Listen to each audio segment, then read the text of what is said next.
제가 오늘 말씀 좀 나누고 싶은 게 어린아이 신앙에서 성장하기라는 말씀을 가지고 좀 나누기 원합니다.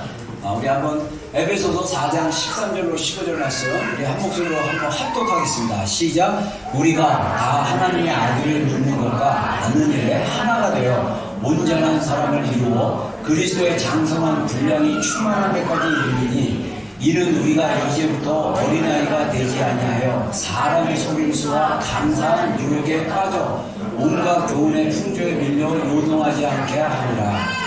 오직 사랑하면서 참된 것을 하여 범사에 그에게까지 자랄지니라. 그는 어린이 곧 그리스도라. 자, 오늘 본문에 보니까 이 교회가 어떻게 건강하게 자라고 사랑 안에서 교회가 세워지는 것에 대해서 오늘 본문에 사실 말씀하고 있는데, 그래서 우리가 이 교회 지체들이 하나님을 믿는 것과 아는 일에 마음이 하나가 되야 된다는 거예요. 그래서 온전한 성숙한 몸을 이루게 되면 우리가 그리스도의 장성한 분량이 충만한 데까지 이른다. 자, 저는 사실 제가 작년에 이 말씀으로 이제 은혜를 받기 전까지는 제가 교회는 그냥 그냥 운영되어지고 프로그램이 잘 돌아가고 뭐 이렇게 이 정도거나 아니면 사람들 내면이 개인적으로 잘 변화되고 그 다음에 그 내면이 주님 만나고 막 그래서 개인의 신앙을 굉장히 많이 강조를 했었는데 하나님께서 다시 그 에베소서 말씀을 새롭게 깨닫게 해주셨어요. 지금 가만있어 동희 형제 통역하고 있어요? 동희 어디 갔어요? 어디 갔어요?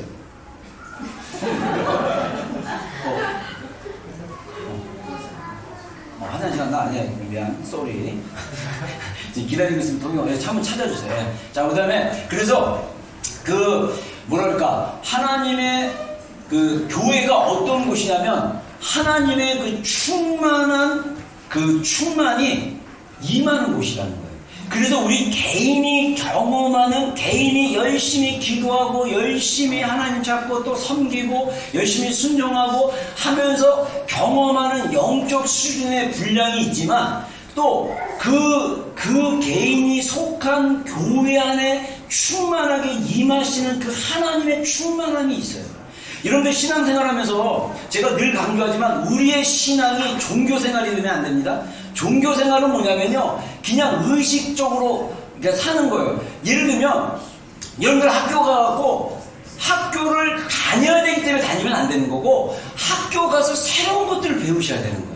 학교 가지고 새로운 지식, 그리고 학교에서 공부하면서 친구들의 관계 안에서 사회에서 어떻게 친구들과 관계 세우고 또 선생님과의 관계 여러 가지를 사실은 학교를 다니면서 배우는 거예요. 근데 학교 가면 공부만 하고 또 학교 가면 또 그냥 할 일 없으니까 가고만 이런 식으로 생각하는데, 사실은 학교를 가게 되면 제일 중요한 게 학교에서 배우는 지식들을 여러분들이 배우고 그것을 앞으로 이제 사회에 나가거나 공부를 더 하거나 했을 때 그것들을 배워가는 거예요. 근데 많은 사람들이 생각 없이 학교를 다녀요. 대학 가려고 학교 다니고 좋은 직업 얻으려고 학교 다니고. 그래서 우리 뉴질랜드에서 특히 대학 공부가 힘들어가지고 공부를 하면 제가 상담학 전공한 지체들에게 저는 독학으로 상담을 하다 보니까 심리학한 지체들이 몇 명이 있었어요. 졸업한 사람도 있고 또 공부하는 중에 있는 친구들도 있고 그래가지고 제가 질문을 했어요. 야, 너희들 심리학 배울 때 이런 것도 배우냐? 막 이러면 생각이 잘 안 나는데요. 그래서 왜 생각이 안 나는데 했더니 시험 공부하냐고 외우느냐고 한번 폭풍으로 외우다 보면 이렇게 지나면 다 이렇게 지워진대요. 그러면서 이걸 한다 해서 내가 공부를 그렇게 하는 게 아니라 사실은 학교에서 배운 걸 토론하다 보면 이게 저절로 공부가 되고 외워지고 남는데, 신학 공부도 마찬가지더라고요. 신학교를 죽어라고 강의 시간에 강의 잘 듣고 공부하고 외워서 공부한 사람들 별로 실력이, 성적은 좋게 나오지만 별로 도움이 안 돼요. 저는 신학 공부하면서 엄청 싸웠어요. 논쟁 엄청 했어요. 교수님 강의 끝나면 이게 이 해석이냐 저 해석이냐 갖고 네가 맞다 내가 맞다 막 얘기하다가 제가 깨달았어요. 딴 게 아니라 중요한 건 성경이 근거가 돼야 되고, 교수님이 말한 신학자가 어떤 말을 했다는 걸 책에서 찾아가지고 예를 들면 제가 좋아하는 신학자 중에 한 명이 몰트만이라는 사람인데, 불트만이라는 사람은 좀 안 좋아요. 근데 몰트만은 좋은 사람이에요. 근데 이 불트만은 굉장히 리버럴한 신학을 가르친 사람이고, 몰트만이란 분은 2차 세계대전이 끝나고 나서 독일 분인데, 여러분들 알다시피 독일이 기독교 국가였어요. 그래가지고 사실은 독일 사람들이 다 크리스찬이었는데 히틀러가 메시아인 줄 믿었어요. 그래서 이 독일 사람들이 제3제국인가 이래가지고 독일의 어떤 것을 가운데 신성제국해가지고 거의 히틀러가 메시아처럼 등장해가지고 완전히 독일이 거의 히틀러의 그 나치즘에 매료가 됐는데 그 사람들이 다 크리스찬이었어요. 그 정도로 이 신앙이라는 게 잘못 가면 유대인들 600명 학살하고 게르만 민족이라는 그 민족성 때문에 독일 사람 중에 장애인들을 다 수용소에 보내거나 게르만 민족의 피가 아니다라고 막 할 정도로 이 진화론적인 어떤 그런 그 컨셉을 가지고 크리스찬임에도 불구하고 진화론적인 어떤 그런 우열에 의한 이런 세상적인 게 믹서가 되는 바람에 독일이 그렇게 기독교 국가였음에도 불구하고 엄청난 일을 저지른 거예요. 근데 몰트만은 독일 사람이었어요. 신학자였어요. 전쟁 끝나고 나서 답을 줘야 되잖아요. 성도들에게. 신학자는 답을 주는 사람들이에요. 시대를 분석하고 이해하고 하나님의 말씀을 학적으로 신학적으로 설명을 해줘야 돼. 그래서 그분이 희망의 신학이라는 신학의 영역을 가지고 왔어요. 그래서 다시 십자가로 돌아가는 거고, 그래서 그런데 저는 그분의 책을 읽고 은혜 받은 삼위일체의 하나님이 십자가에서 어떻게 정말 함께 십자가의 고통을 공유했는지에 대해서 읽고 제가 은혜 받았는데, 그게 30년 전 읽었던 거거든요. 근데 한 졸업한 지 10년도 안 된 후배들과 똑같은 책을 아직도 읽고 있대요. 그 교수님, 똑같은 교수님 안에서. 그래서 굉장히 좋았습니다. 근데 저는 신학을 공부하면서 그 몰트만의 이야기를 막 토론이 붙으면, 몰트만이 책에 몇 페이지, 십자가에서 달리신 하나님의 책에 몇 페이지에 이런 내용이 있다 딱 갖다 대면요 말을 못해요. 레퍼런스가 확실하기 때문에. 여러분, 우리의 신앙의 레퍼런스는요 하나님의 말씀입니다. 아멘. 근데 이 말씀이 경험되지 않으면 이게 단순한 인포메이션이 되어버리면요 마음이 안 바뀌어요.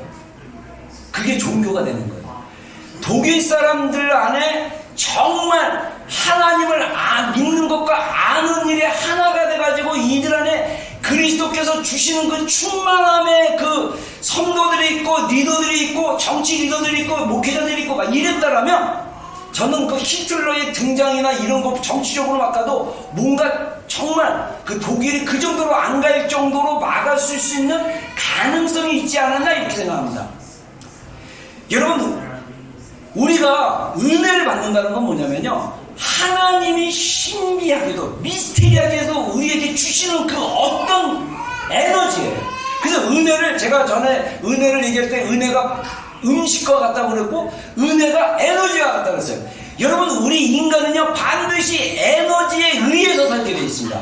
여러분들이 지금 얼마 전에 황교안 대표가 한국에서 야당 대표죠, 8일 동안 금식하면서 기절하셨어요. 그래가지고 앰뷸런스에 실려가가지고 다시 이제 했는데, 몸이, 그 의사가 나와서, 제가 뉴스 보니까 의사가 나와서 인터뷰하는 거 얘기 들어보니까요, 이 황교안 대표가 아마 물만 마신 걸로 알고 있어요. 근데 물만 마시고 아무것도 안 먹으면 한 3일 정도 지나면 몸이 살려고, 피를 생산하고 막 살려고 몸 안에 있는 장기들이 막 단백질, 전액질 막 이런 것들이 막 빠져나가기 시작한대요. 그래서 한 7일 정도가 되면 몸이 이제 장기 막 콩팥이 망가지고 막 장기가 망가지기 시작한대. 간이 망가지고. 왜냐면 몸에 있는 영양분들이 이 몸의 메커니즘을 돌려야 되는 거야. 돌려야 돼. 그러다 보면 막 콩팥에 있는 게 막 무리하게 거기서 막 끌어올리고 막 간에서 끌어올리고 해서 몸이 상하게 된대. 그래갖고 황교안 그 대표가 죽을 뻔도 했대요. 그 단백질 농도 막 넣고. 그리고 이거 회복이 돼도 몸이 한번 간이 상하고 콩팥이 상하면 그다음부터 힘들어지는 거예요. 여러분, 재밌는 게 영적 세계도 똑같아요. 영적 세계도 하나님의 은혜로 공급받지 않고, 이따가 얘기하지만 점점 어린아이 신앙, 네피로스의 신앙에 머물러면 안 믿는 사람하고 똑같이 되고 안 믿는 사람보다 더 강팍한 인생을 가질 수 있다. 근데 반대로 우리가 정말 하나님을 사랑하는 자들이 모여서 성숙한 자들을 이루고 성숙해져서 서로 사랑하고 진실을 말하기 시작하고 그리고 서로 연약한 자를 돌보고 막 이런 관계 안에서 우리가 정말 마음이 하나 돼가지고 하나님을 경험하고 그리스도를 경험하는데 하나가 되면 그 공동체 가운데 하나님의 그 놀라운 사랑의 충만함이 임한다니까요. 그래서 은혜가 흘러 넘치는 거예요. 은혜가 하나님의 그 하나님으로부터 오는 그 영적인 에너지가 흘러 넘치게 되는 거예요. 넘치게 되는 거예요. 저는 우리 교회가 그런 교회가 되기를 주님으로 축원합니다. 여러분 안에 있는 정말 하나님의 강력한 은혜가 에너지가 돼가지고 우리가 그냥 말을 하고 그냥 대화를 하는데 그 에너지의 흐름이 있는 거예요. 에너지의 흐름이. 이런 제가 지난번에도 설교 때 얘기했지만은 옛사람의 메커니즘이 아니라 새 사람의 메커니즘으로 바뀌어야 돼요. 이게 안 바뀌면 계속 새 사람의 메커니즘에 있다가 자꾸 옛사람으로 돌아가가지고 자꾸 이 부정적인 걸 자꾸 흘려보내는 거예요. 부정적인 말, 부정적인 감정, 부정적인 에너지, 부정적으로 찌르거나 막 말하거나 막 이러다 보면 또 이게 엉키게 되고 막 이런 경우가 있다라는 거죠. 그래서 우리가 정말 이 공동체가 하나가 된다면 그리스도의 충만함. 저는 그래서 이제 우리 비전교회가 그런 교회가 되기를 소망합니다. 할렐루야. 그래서 이걸 소망하려면 첫 번째 우리가 반드시 어떤 과정을 통과하려면 어린아이 신앙에서 자라야 돼요. 이거 안 되면요 한계가 있어요. 그래서 이 어린아이라는 헬라어 단어, 우리만 성경에는 어린아이, 영어 성경에는 조금 구분이 있지만 차일드가 있고, 제가 이 발음이 안 좋아요. 제 발음에 비웃지 마세요. 제가 원래 이 오리지널 코리안 발음입니다. 인펜츠인가 해가지고 아기, 유아. 그래서 인펜츠 하면 제가 기저귀 살 때 보면 그 인펜츠 해가지고 토털로 뭐 해가지고 이렇게 단계가 있더라고요. 근데 유아라고 영어 성경에는 표현됐지만 우리말 성경에는 똑같이 어린아이라고 표현되어 있어요. 근데 헬라어로 가면 분명하게 두 단어로 정확히 되어 있습니다. 그래서 어린아이에 대한 긍정적인 표현을 예수님이 말씀하시는데 그때는 파이디언이라는 단어를 써요. 그래서 이 파이디언이라는 내가 사전을 찾아보니까 파이디언이라는 그 의미는 순수하다, 겸손하다. 그래서 예수님께서 마태복음 18장 33절에서 4절 한번 읽어보겠습니다. 시작.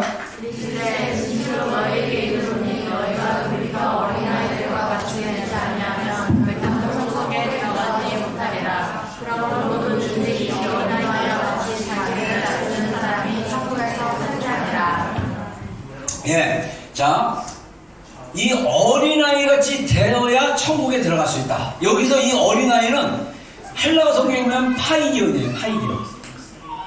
자, 여기서 예수님이 너희가 천국에 가려면 어떤 상태여야 되냐? 순수한 상태, 겸손한 상태가 돼야 된다. 여러분 하신 거랑 똑같은 거예요. 자, 그 다음에 특히 바울 소신서에 이 네피오스라는 단어가 굉장히 많이 나오는데 여기서 네피오스는 미숙하다, 어리석다는 뜻이에요. 자, 그래서 우리가 읽었던 본문에 보면 이는 우리가 이제부터 어린아이가 되지 말자. 자, 지금부터 우리가 어린아이 되지 말자. 사람의 속임수와 간사한 유혹에 빠져 온갖 풍조에 밀려 요동하지 않게 하는 거야. 그래서 어린아이가 되면 사람의 유혹이나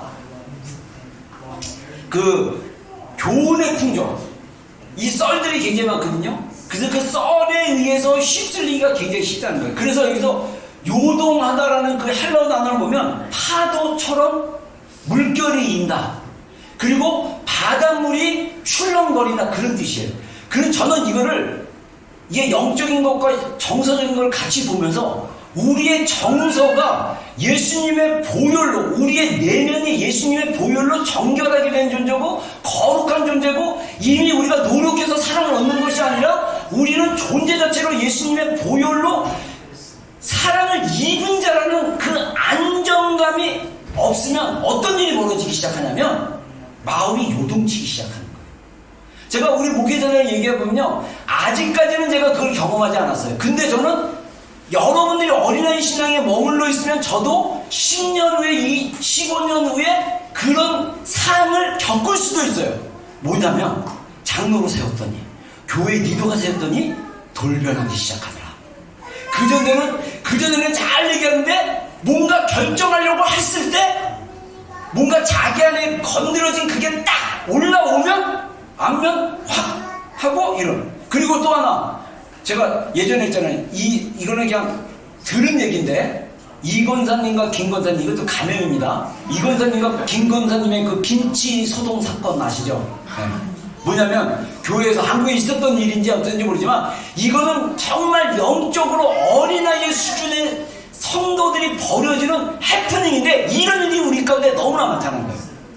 예를 들면 그 김 권사님과 이 권사님의 해프닝은 뭐냐면 교회 식사를 하는데 식당에서 김치를 내는데 그 식사는 특별히 국수로 하는 거여서 반드시 김치가 있어야 돼요.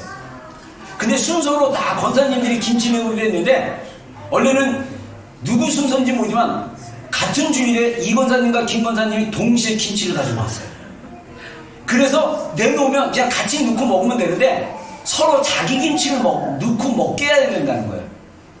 그게 싸움이 붙었어요. 그래가지고 나중에 이년아 저년아 머리기둥이 하고 그랬던 사건이 있었다고 합니다.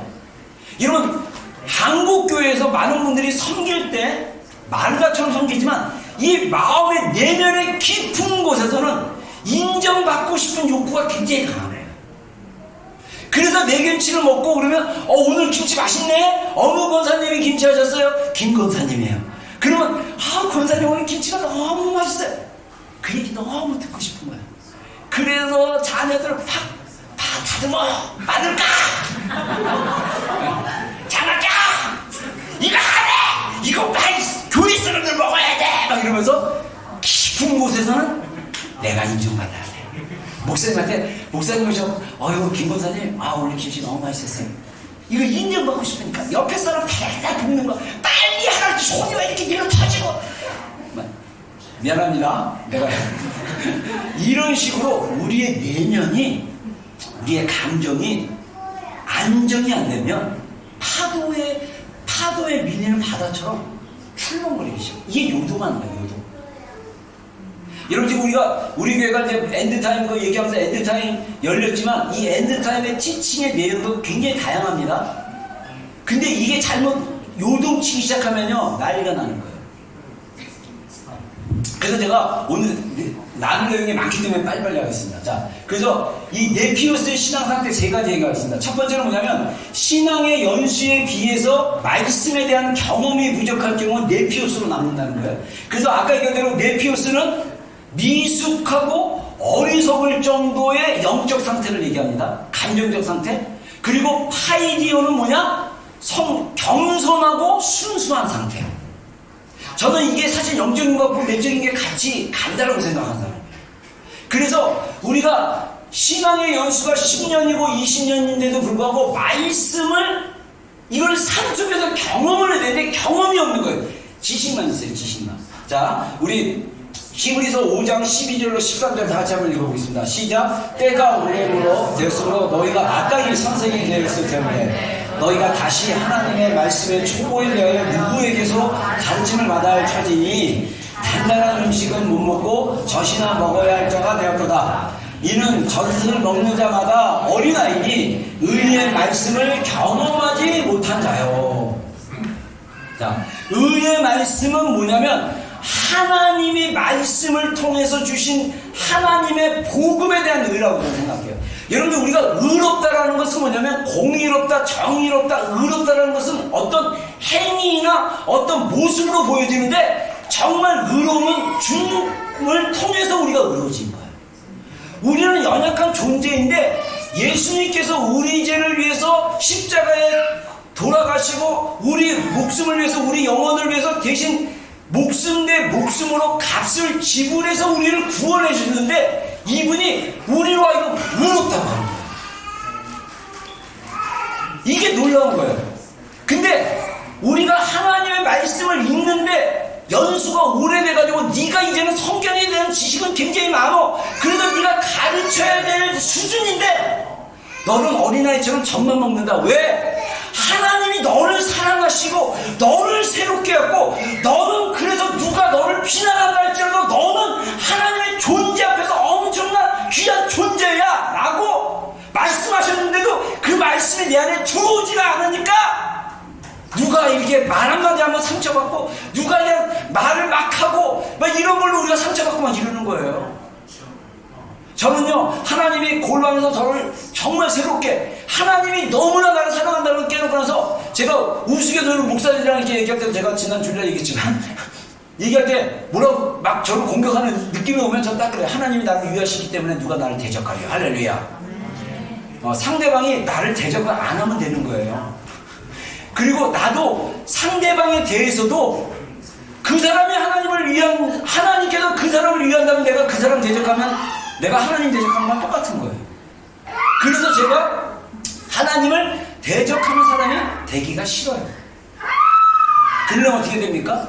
하나님을 위하는 분에게 하나님이 위하는 귀한 존재에게는 귀하게 대하는 게 맞아요.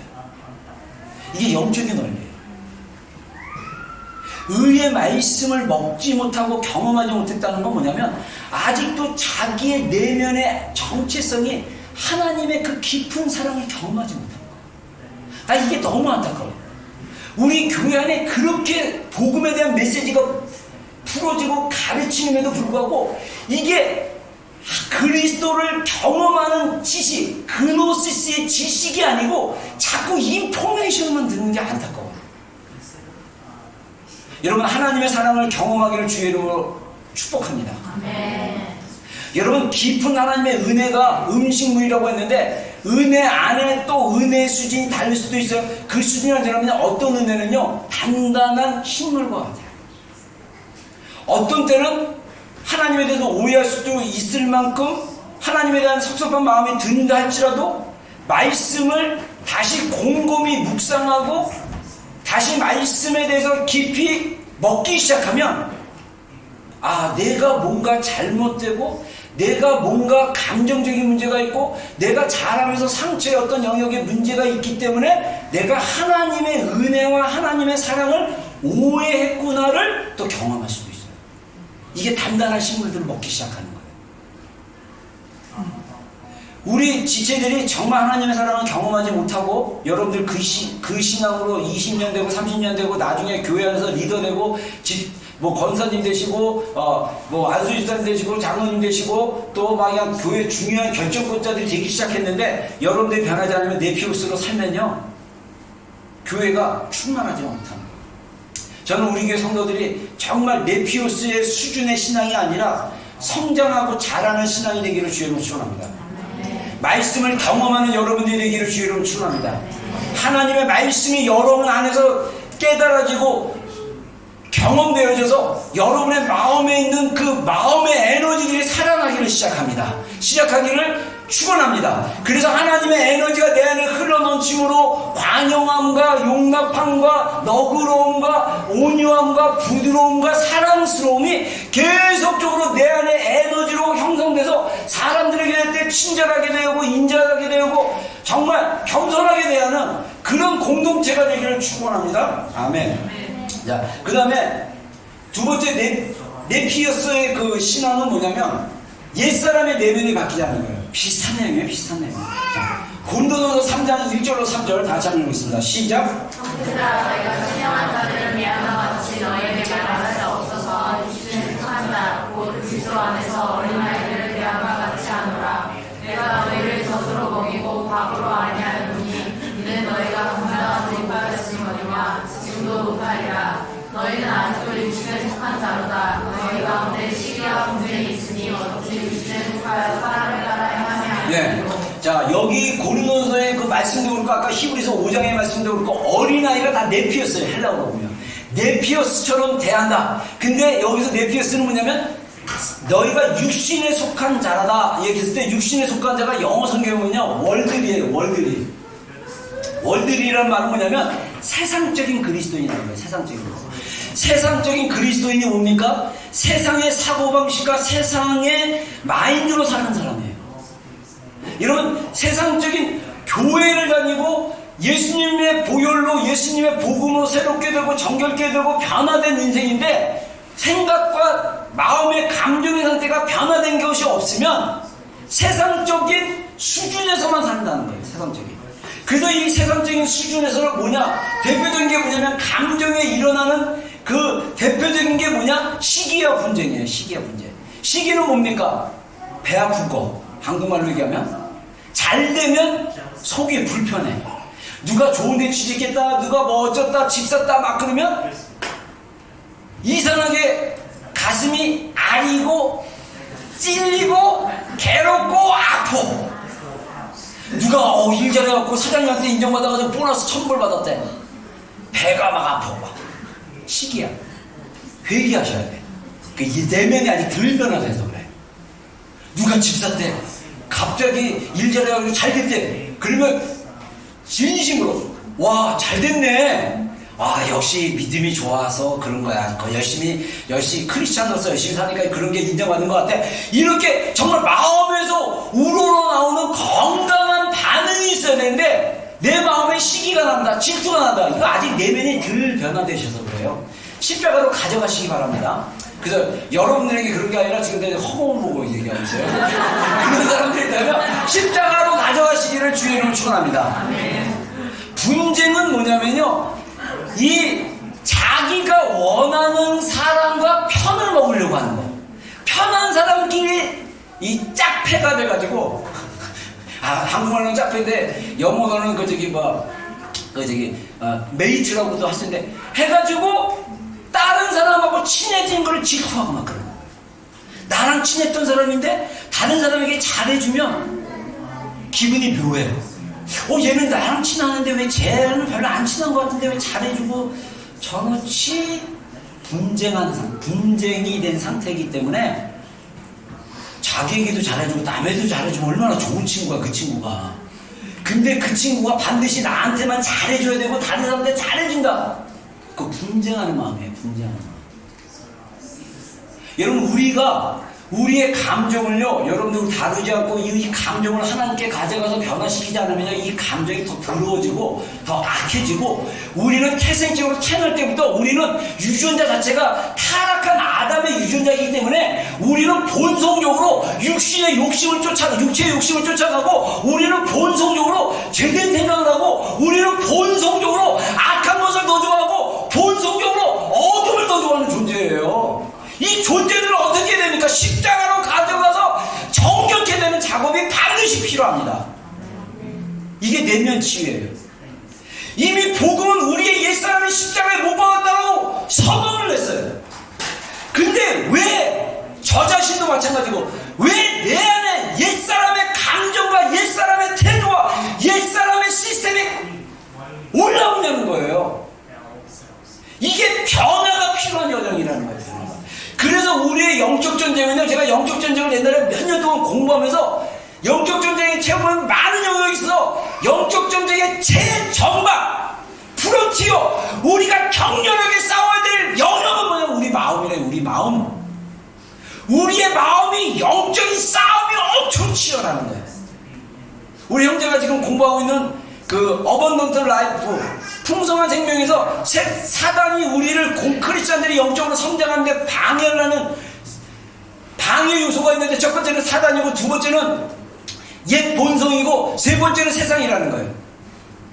우리의 옛 본성이 변하지 않으면 내 피스로 계속 상태에 남게 되면 우리 안에 이런 부정적인 감정들로 사람들을 시기하고 분쟁하고 사람들을 왕따시키고 사람들을 갖다가 교회 안에서 패를 만들고 그룹을 만들고 이럴 수 있다라니까요. 그래서 우리 안에 정말 이 내면이 반드시 변화되어져야 됩니다. 성경적으로 얘기하면 우리의 이 내면을 가지고 십자가 앞에 가서 회개하고 보혈로 바르면 되는 거예요.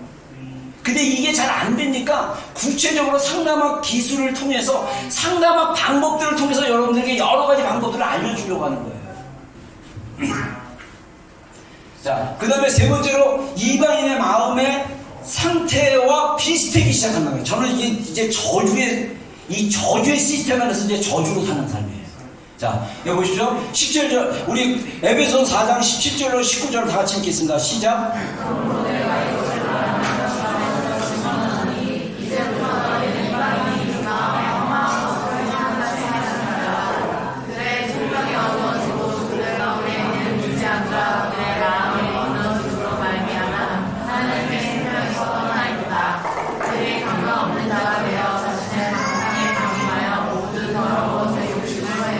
예. 자, 너희가 이제부터 너희를 이방인의 그 마음에 허망한 것으로 같이 행하지 말라. 자, 여러분, 저는 그 모태 불교였어요. 태어나자마자 불교 집안에 태어났고, 저는 그 어렸을 때 굿하는 거 많이 보고 무당하는 거 절도 찾아다니고, 막 제가 여러 얘기를 했었죠. 근데 제 안에 그 예전에 제가 하나님을 만나고 경험하기 전에 제 안에 오는 그게 또 정서적으로 상처가 깊기 때문에, 내면의 상처가 굉장히 깊기 때문에 그 극단적인 생각을 하는데, 이게 자살의 문제가 아니고 모든 것을 희망을 다 포기하려는 그 절망감, 그 무기력감이 제 안에 강력한 옛사람의 감정입니다. 제가 그래서 20대 때 예수님 믿고 군대를 가서 군대에서 3번인가 정말 힘든 상황이 왔을 때 극단적으로 제가 그때는 하나님의 사랑을 경험하지 못하고 그냥 하나님 살아계신 분이라는 걸 알고 신학교 갔다가 군대 가고 하나님의 사랑을 깊이 경험하기 전 단계였어요. 군대에서 막 그런 일이 생기니까 제가 막 몰리는 환경이 딱 오면요, 제 안에 어떤 것이 훅 올라오냐면요, 아, 내 인생이 여기서 끝났다. 내가 이 새끼 반드시 들이받고, 내가 뚜드러 패고 나 영창 가고, 나 부모님한테 나 군대 생활제 영창에서 보내고 감옥 가서 보내고, 나 이 새끼 반드시 죽여버리고 한다. 이런 어떤 내 안에 그 밑바닥 깊은 데서 올라오는 그런 어떤 그 극단적인 마음이 막 올라오는 거예요. 그 하나님 사랑하고 변화됐어요? 근데 결혼하고 나서 그죠? 결혼 생활이 막 건드러지죠? 네? 그런 일들이 있고 나서 저도 모르게 저의 극단적인 생각은 뭡니까? 이혼해.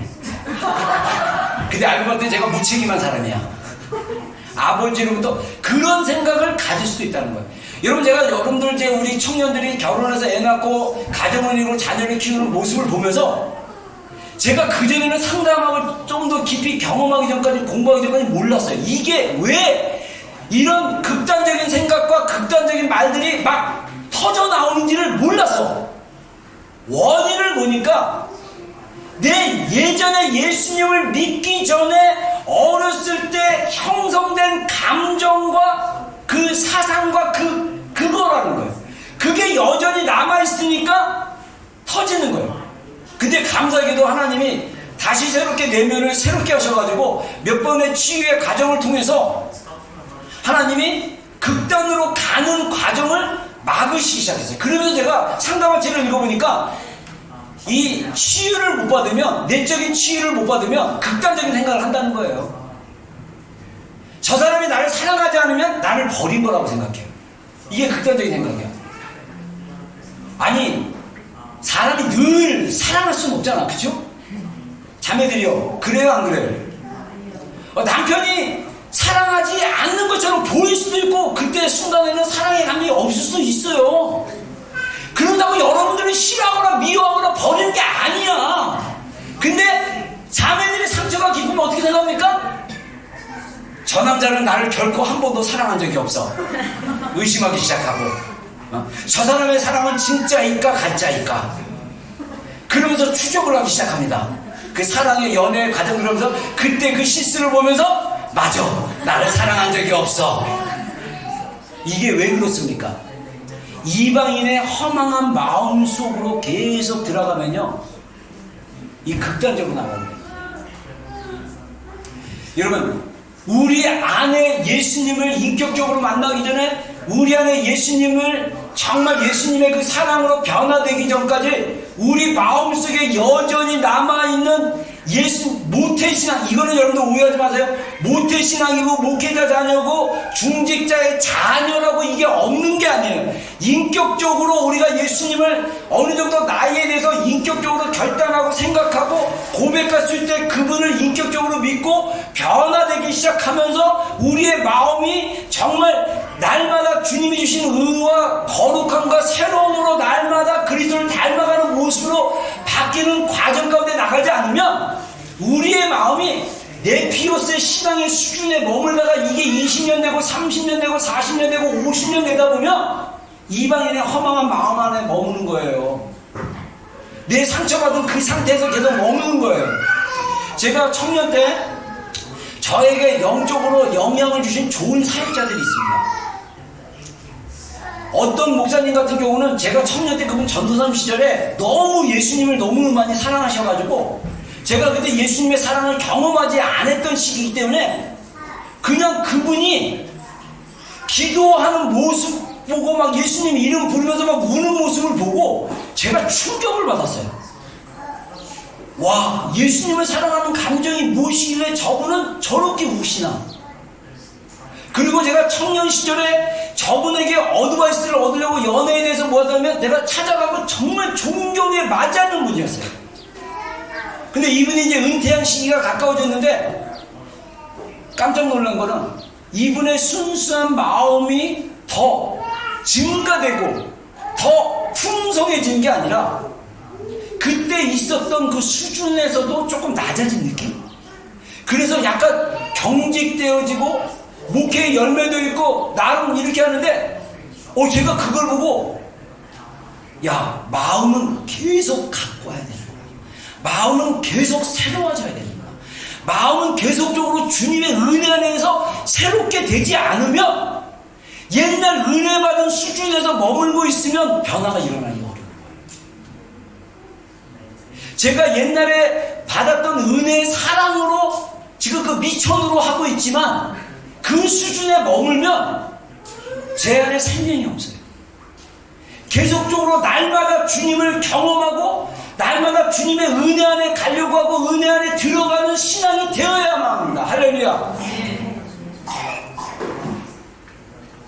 여러분, 그 허망한 마음 여러분 안에 우리 지체들이 깊이 이거를 다루고 하나님의 복음으로 하나님의 계시로 깨닫지 못하면 여전히 잠재하는 의식 가운데 저 같은 경우는 무기력감, 모든 것을 포기함, 희망이 없음에 대한 그 감정이 제 안에 드러나서 다루어지고 변화돼서 극단적인 어떤 그런 포기나 이런 생각을 지금은 안 하고 있지만 그런 것은 저의 케이스고 여러분 안에 상처로 인해서 어렸을 때 어떤 영역에 있어서 그 영역이 있다면 여러분들 반드시 하나님 안에서 발견되어지고 처리되어지기를 주의로 축원합니다. 반드시 그렇게 되셔야 돼요. 그렇게 안 되면요 이방인의 허망한 수준의 감정 경험까지 들어갈 수도 있어요. 이 네피오스의 신앙이 그래서 두려운 거예요. 신앙의 연수가 우리를 새롭게 해주지 않아요.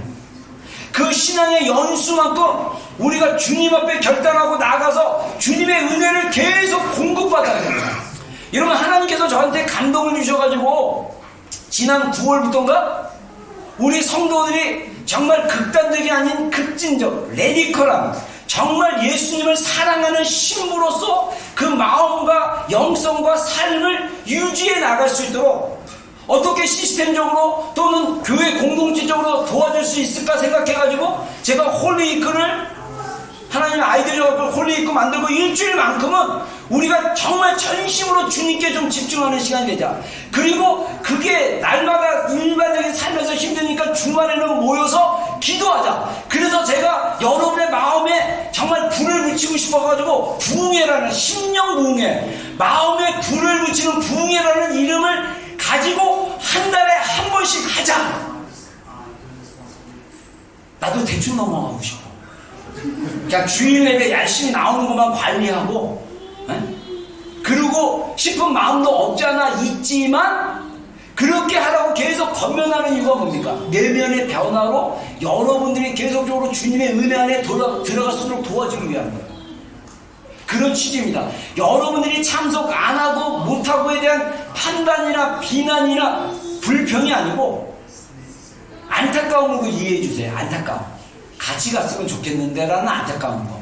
그래서 여러분들이 매일의 삶 가운데 아침과 저녁에 하나님의 말씀을 묵상하듯이 하나님의 말씀을 가지고 또는 기도문을 가지고 또는 개인적으로 또는 내적인 침묵 가운데 또는 소리내서 또는 방언으로 다양한 방법으로 하루에 2번 정도 하나님께 마음을 집중하고 하나님께 마음을 들여서 우리의 삶의 아침과 저녁 주님과 동행하는 것을 계속 서클로 만들어갈 수 있도록 하는 게 우리 교회 이제 앞으로 나가는 여정 가운데 있는 거예요. 그 여정으로 여러분들을 데려가는, 그래봤자 한 3달밖에 시작 안 했네. 그래서 여러분들 잘 따라오시기를 주님으로 축원합니다. 힘드시면요 따라오시기만 해주세요. 힘드시면 그냥 제가 사기치고 이런 거 아니니까 목사님 말이 그런가 보다 한번 믿어보자 이런 마음으로 따라오시기만 해도 돼요. 근데 놀라운 거는 뭐냐면 우리 내면이 안 바뀌면요 의심하고 막 그래요. 아무튼 내용이 많아서 빨리 넘어가겠습니다. 자, 그 다음에 총명이 얻어진다. 뭐냐면 우리가 자꾸 네피어스로 가면요 총명이 영어로 언더스탠딩인데 이게 말씀의 이해가 더 잘 안 될 수도 있다는 거예요. 사람의 관계 안에서도 안 되고, 그 다음에 무식하게 되고, 무엇보다 결정적인 게 뭐냐면 마음이 굳어진다는 거예요. 여러분, 제가 영적 삶의 중요한 키 중에 하나가 제가 예전에 설교한 것 중에 대가지불하는 거랑 또 하나는 마음이 나눠지는 거예요. 마음이 두 마음으로 나눠지는 거예요. 세상도 사랑하고 주님도 사랑하는 거 불가능합니다. 우리는 주님만 온전히 사랑해야 됩니다. 아멘. 이 마음이 나눠지는 것으로부터 절제를 하고, 이 마음이 나눠지는 것을 세상으로 마음 뺏기는 게 아니라 주님에게 계속 나가도록 우리의 마음을 집중하고 그분에게 나가는 게 중요해요. 우리의 잘못된 습관이나 옛날의 습관은요 이걸 절제하고 뭐 한다고 되는 게 아니에요. 이거는 우리가 주님으로 가서 또 주님께 집중해서 주님을 만나고 주님의 은혜가 내 안에 역사하기 시작하면 주님으로부터 오는 은혜의 영향력이 그 옛날의 습관과 이 안 좋은 것들을 다 저절로 끊어놓기 시작하는 거예요. 여러분, 어떤 중독이나 어떤 너무 이렇게 강박적인 행동이나 충동적인 행동 이런 것들이 일어나면요 금단현상이 있대요. 금단현상. 금단현상은 뭐냐면요 생각을 안 하려고 하는데 자꾸 자동으로 생각이 나는 거예요. 그거는 그냥 끊어지지가 않아요. 은혜가 들어오면 돼요. 은혜가 들어오면 저절로 끊어진다. 할렐루야. 여러분, 이 은혜가 우리 가운데 들어오려면 은혜의 공간을 만들어야 된다 그러잖아요. 그죠? 자, 그래서 이 우리의 마음이 굳어지면 안 되고, 또 감각을 상실해서 우리가 이제 삶 속에서 방탕하게 되고, 삶의 질서가 없게 되고, 시간도 막 보내고, 돈도 막 쓰고, 감정도 막 흘려보내고, 이렇게 된다는 거예요. 그렇게 되지 않기 위해서 어떻게 해야 되냐? 성경하면 사랑 안에서 진리를 말해야 돼요. 자, 우리 에베소 말씀입니다. 한번 읽어보겠습니다. 시작. 오직 사랑 안에서 선된 것을 하여 범사에 이르기까지 잘하시라. 그는 머리이고 그리스도라. 그에게서 온 몸이 각 마디를 통하여 도움을 받음으로 연결되고 결합되어 각자의 분량대로 역사하여 그 몸을 자라게 하며 사랑 안에서 스스로 채우느니라. 예, 자, 우리가 누구와 연결되면 예수님과 연결되어 있어요. 예수님의 머리에 머리인 예수님과 연결되어 있는데, 이 예수님과 연결된 우리들이 지체 안에서 다 연결되기 때문에 우리가 성장할 수 있는 가장 좋은 건 뭐냐면 솔직하게 사랑의 마음을 가지고 진실을 얘기하라는 거예요. 자, 그래서 성경에 보면요, 제가 지금 에베소 4장 말씀을 쭉 가져왔어요. 성경에 보니까 제가 깜짝 놀란 게, 저희가 지금 3장 지금 이제 우리 하나님을 아는 지식의 그 깊이와 높이와 길이와 이거 지금 쭉 3달 동안 지금 풀어내고, 이제 이번 12월 달에 하나님이 우리를 충만하게 하는 그 충만함에 대해서 이제 하고 이게 넘어가려고 했는데, 4장으로 가니까 이게 전제로 또 이루어지는 것들이 있어요. 삶 속에서 이 제일 중요한 것 중에 뭐냐면 말하는 게 굉장히 중요해요. 이 말을 어떻게 하느냐. 이 말을, 그래서 야고보서에 보면 혀를 온전하게 하는 사람, 혀를 잘 재갈 물려서 혀를 제어하는 사람은 온전한 사람, 성숙한 사람이다 이게. 저는 아직까지는 그 성경에서 말하는 성숙한 수준이 아니에요. 왜냐하면 제 안에 아직 옛날에 그 말습관이나 시스템이 있기 때문에 누가 탁 건드리면 나도 모르게 거친 말이나 말투가, 나는 좀 억울하게 했는데 내 말투가 그런 건데 마음은 아닌데 화가 났다고 오해를 하는. 그래서 말투가 특히 가족들에게, 애들한테도 그렇고 툭 건드리면 나도 모르게 그냥 목소리 톤 높여서 딱 하면 아빠 화났어? 나 화난 거 아닌데. 그냥 습관이 목소리가 큰 건데. 그래서 요즘 제가 전에 얘기했지만은 목소리 낮추는 훈련을 하고 있어요. 목소리 설교도 좀 낮춰야 돼. 크게 하면 막 야단치는 것처럼 들리기 때문에 좀 낮춰서 천천히. 그래서 그 우리가 성장하기 위해서 말을 잘 하시면 돼요. 요 입 잘 하시면 돼요. 그래서 뭐라고 하냐면 거짓을 버리고 각각 그 이웃과 더불어 뭐를 말하라? 참된 것을 말하라. 이는 우리가 서로 지체가 된다. 자, 29절 여러분이 한번 읽어주세요. 시작. 무릇 더러운 말은 너희 입 밖에도 내지 말고 오직 법을 세우는데 소용되는 대로 선한 말을 하여 듣는 자들에게 은혜를 끼치게 하라. 하나님의 성령을 근심하게 하지 말라. 예. 자, 성령이 우리에서 근심하시다. 그래서 영어 성경에 보면 슬퍼하신다고 그래요. 성령님이 인격적인 분인데 이분이 우리 안에 계십니다. 이분이 우리에 대해서 슬퍼하는 감정을 느끼는 게 뭐냐면 말 때문이에요. 말 때문에. 이 말. 여러분 저는 상담학적으로 경계선을 잘 못 배워가지고 남에 대해서 얘기할 때 나쁜 의도로 얘기하지 않고 나는 팩트로 얘기하는데 우리 사모가 들어보면 그러더라고요. 그거 뒷담화야 그러더라고요. 나는 그냥 아는 정보를 얘기하는데 그 뒷담화야 그러더라고요. 그래서 저는 이제 그때 자꾸 혼란이 자꾸 와요. 이게 뭘까? 근데 여러분들이 모여서 여러분들의 마음 안에 깊은 곳에 많은 사람들이 우리가 내적으로 치유를 잘 못 받으면 어떤 게 있냐면 자기 감정과 자기 마음의 상태와 자기의 원하는 것도 잘 몰라. 근데 머리로는 이거 잘못된 거기 때문에 이거 말해서 우리가 좀 더 이렇게 해줘야 돼.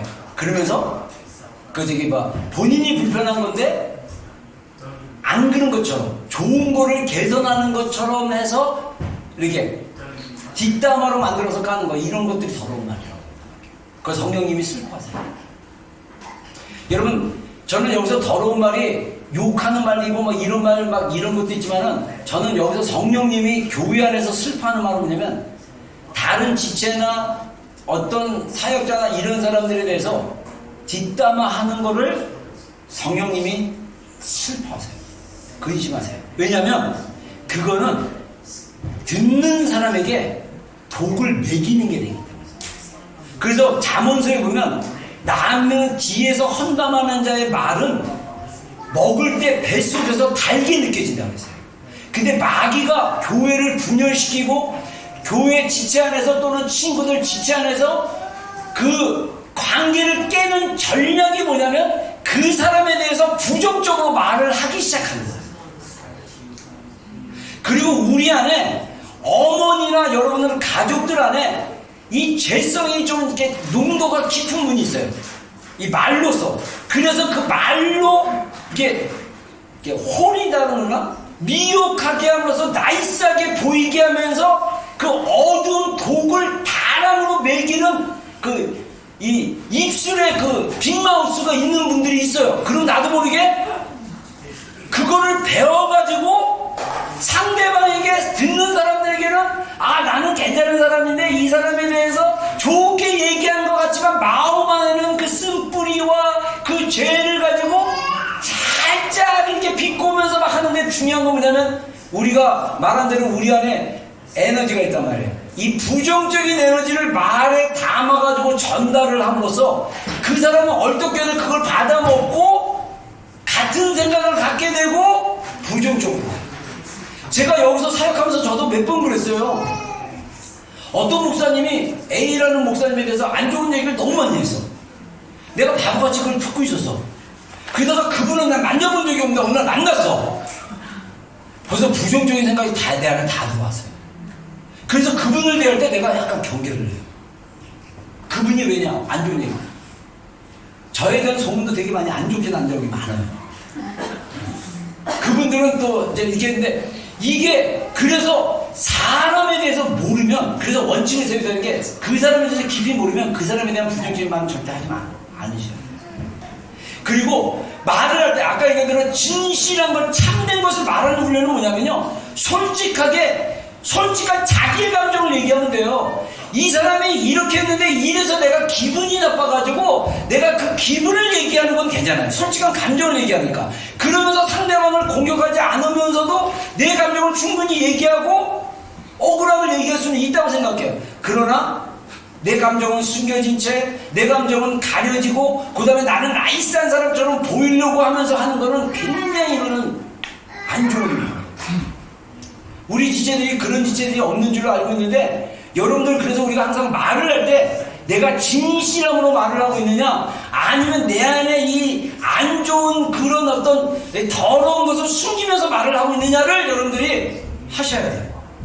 이게 사랑 안에서 진실됨을 말하는 방법이에요. 하나님의 사랑 안에서 진실을 말하십시오. 진실은 뭐냐면 자기의 감정, 자기의 솔직한 상태를 말하는 거예요. 사랑으로. 나 감정 얘기했으니까 나 기분 나쁜 건 다 얘기할래.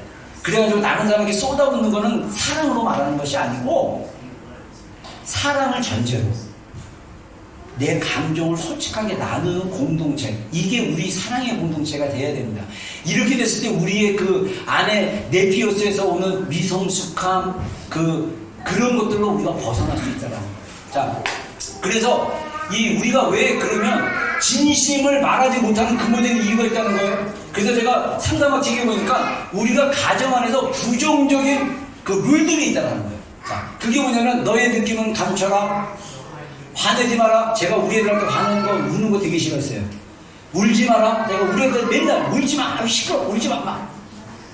이게 나도 몰랐어요. 근데 내가 부모님부터 배운 거예요. 우리 가정 감정 표현 못하게 하고 내 행동이 어떠하든지 내 맘대로 해라. 이거는 부모님이 약간 독재자처럼으로 내 말에 토달지 마, 아빠가 원하는 대로 해, 엄마가 원하는 대로, 이렇게 할 수도 있다는 거죠. 그 다음에 질문하지 마라. 가정일을 다른 사람과 상의하지 마라. 가족의 비밀을 지켜라. 다른 데 가지 말고 떠들지 말아라. 이 말은 뭐냐면 딴 데 가가지고 우리 집안에 있었던 얘기, 부부에게 있었던 얘기, 애들에게 있었던 얘기 막 떠들어내고 다니지 마라. 이런 어떤 비밀 유지, 이런 거를 어렸을 때부터 엮이는 과정에서 배우게 되면 우리가 스스로 자기 감정을 표현할 줄 몰라요. 그리고 정직하게 얘기하는 방법을 모를 수 있다는 거예요. 그래서 우리가 진실을 서로 말할 수 있는 관계가 되려면 배우셔야 돼요. 배우고 깨닫고 아는 거, 이게 필요하다는 거죠. 자, 그 다음에 두 번째, 새로운 생각의 자세로 새 사람을 잊기. 자, 말이 어려운데, 자, 우리 에베소서 말씀입니다. 한번 읽어보겠습니다. 시작. 너희는 유혹의 욕심을 따라 썩어져가는 구습을 따르는 옛사람을 벗어버리고 오직 너희의 심령이 새롭게 되어 하나님을 따라 의와 진리의 거룩함으로 새 사람을 입으라. 자, 이게 지금 에베소 4장에 계속 연결되는 말씀이에요. 에베소 4장에 계속적으로 연결되는 말씀이 뭡니까? 유혹의 욕심을 따라 썩어져가는 옛사람을 벗으라는 거죠. 그리고 심령이 새롭게 된다. 그래서 심령이 새롭게 된다는 건 뭐냐면 생각을 바꾸라는 거예요. 생각이 새로워져야 된다. 생각의 태도가 새로워져야 된다. 그리고 의와 진리와 거룩함으로 입은 새 사람을 입으라는 거예요. 이 말은 뭐냐? 의와 진리와 거룩함으로 입은, 우리가 복음을 가진 존재로, 우리가 주님 앞에 복음을 받아들여서 변화된 존재인 것을 날마다 자기에게 마인드 시키는 거예요. 새 사람을 입는다는 건 뭐냐면 자꾸 내 자신이 하나님의 자녀인 것을 자꾸 선포하셔야 돼요. 내가 하나님의 복된 그 하나님의 정말 사랑받는 존재인 것을 자꾸 이렇게 고백으로 하셔야 돼요. 고백. 이게 새 사람을 입는 거예요. 아침에 기도하고 저녁에 기도하라는 이유가 뭐냐면 아침에 일어나서 기도할 때 하나님의 사랑을 입은 자로서 의식하고 새 사람을 자꾸 입는 게 필요해요. 우리가 아침에 잘 때 옷 다르고 일어날 때 외출하는 옷이 다르듯이 우리가 자꾸 이렇게 마인드를 자꾸 바꿔야 된다는 거예요. 새 사람을 입는다는 건 뭐냐면 하나님의 말씀으로 나를 자꾸 이렇게 새롭게 하는 거예요. 그게 저는 말로도 된다고 생각해요. 말로. 그래서 성경에 나와 있는 좋은 말들을 여러분들의 말로 만들어서 나는 하나님께 사랑받는 자녀입니다. 나는 하나님께 사랑받는 딸입니다. 아들입니다. 이렇게 고백하면서 하는 것도 나는 새 사람이 있는 방법 중에 하나라고 생각해요. 생각의 태도가 바뀌어야 돼요. 생각의 태도. 심령이 새롭게 된다는 건 뭐냐면 우리의 생각의 컨셉이 바뀌고 태도가 바뀌어요. 이게 필요하다는 거죠. 그리고 마지막으로 주님의 은혜를 기대하며 의지하기. 자, 이 마태복음 11장 25절 한번 읽겠습니다. 시작.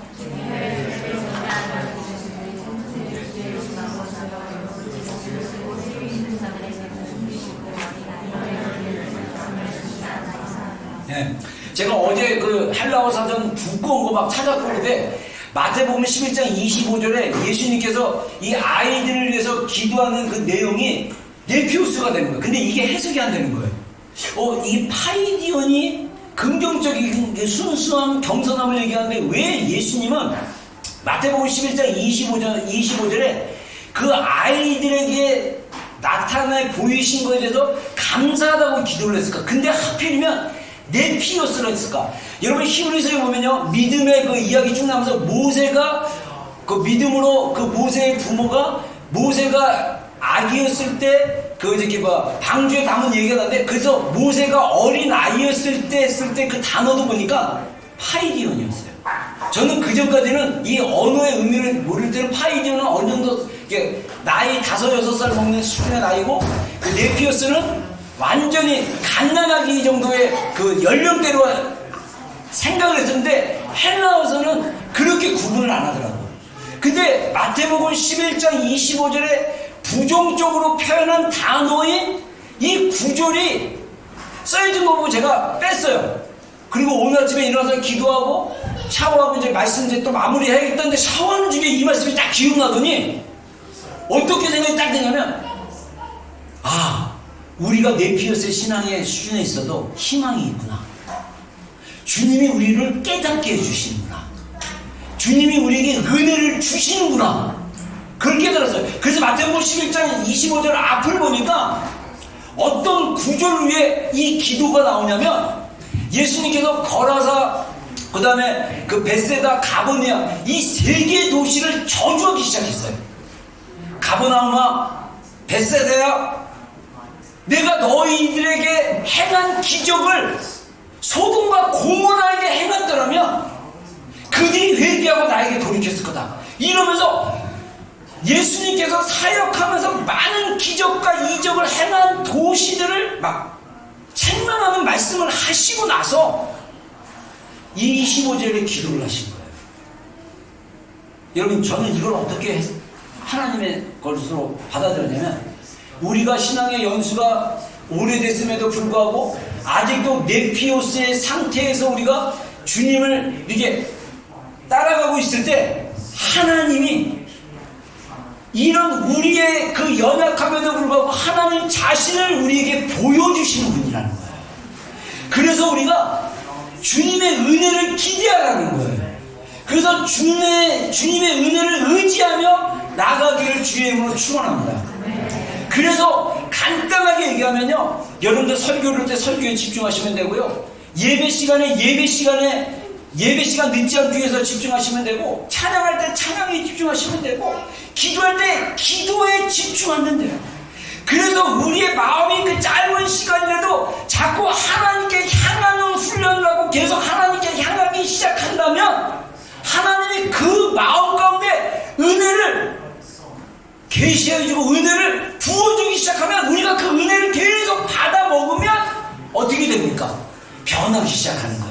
그래서 모르겠습니다. 이게 단계가 이렇게 이어지는지 모르지만 네피오스의 수준에 있는 것이 아니라 파이디온의 수준으로 가고, 나중에는 성숙한 정말 그 결혼식의 신랑이신 예수님을 맞이할 정도의 그 성숙한 그 마음과 영성과 정서가 되기를 소망합니다. 아멘.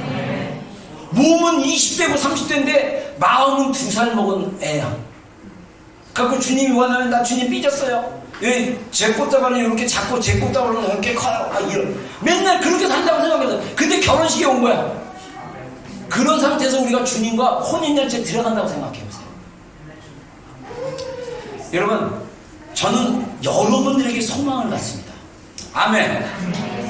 저는 여러분들에게 기대를 갖습니다. 할렐루야. 하나님이 우리 가운데 역사하실 것을 믿습니다. 하나님이 우리 가운데 일하고 계시고 있어요.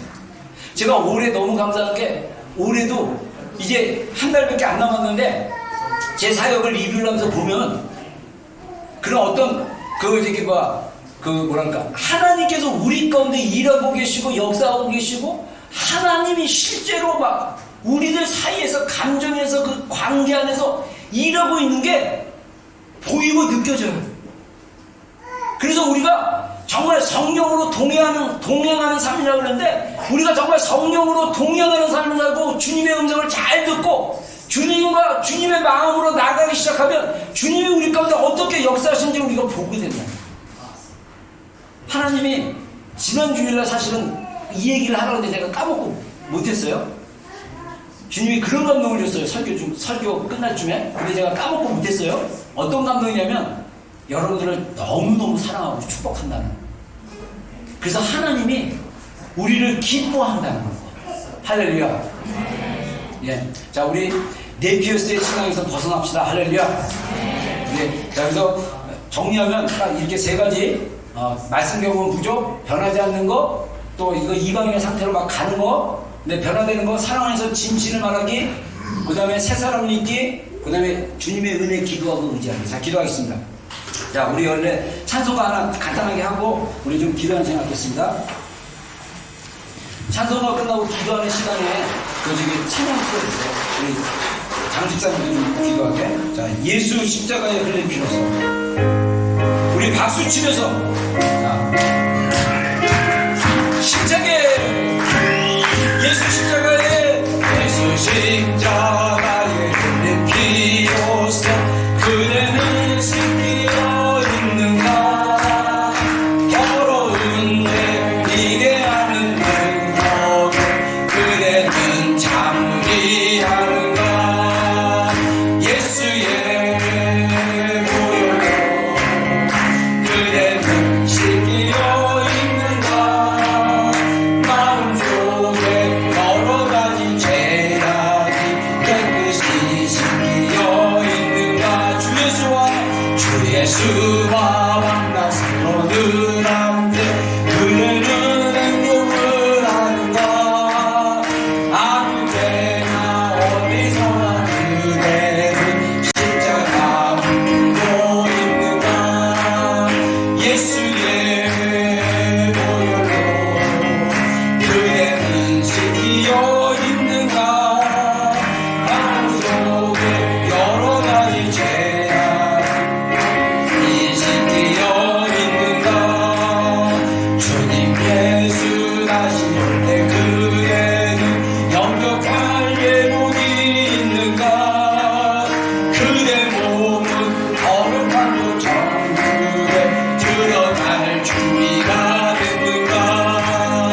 예수의 보혈로 그대는 신기어 있는가. 마음속에 여러 가지 죄악이 깨끗이 신기어 있는가. 모든 때에 널어버린 내 모든 주 앞에 지금 다 벗어서 샘물같이 솟아나는 보혈로 눈보다 번개 씻으라. 예수의 보혈로 그대는 신기어 있는가. 마음속에 여러 가지 죄악이 깨끗이 신기. 우리 마지막 절 모든 죄 널어버린 모든 죄에 널어버린 죄 모든 주 앞에 지금 다 벗어서 샘물같이 솟아나는 보혈로 눈보다 번개 씻으라. 예수의 보혈로 그대는 신기어 있는가. 마음속에 여러 가지 죄악이 깨끗이 신기어 있는가.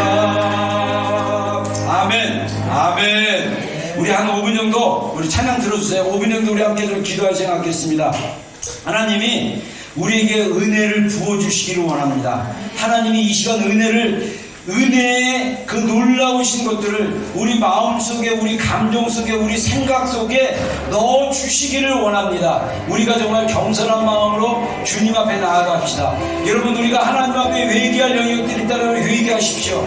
여러분들 설교를 듣고 어떤 옛날에 잘못된 습관이나 옛날에 그 습성들이 있다 한다면 하나님 앞에 잘못됐습니다, 회개합니다, 저를 예수님의 보혈로 새롭게 하여 주시옵소서 기도하는 시간이 되기를 주님으로 축원합니다. 우리 삶이 계속적으로 변화되지 않고 성숙하게 자라가는데 어떤 정체된 느낌이 있다면 하나님 은혜를 주시고 저를 새롭게 하여 주시옵소서 기도하기를 바랍니다. 그리고 여러분들 먼저 배우자에게 진실을 말하는 훈련을 하십시오. 여러분의 감정과 여러분의 그 마음을 사랑으로 진실로 표현하는 그런 시간이 되기를 원하고, 그 다음에 그런 마음을 달라고 기도하기를 원하고, 우리 지체들 안에 진실함으로 마음으로 다가가는 대화들이 오가는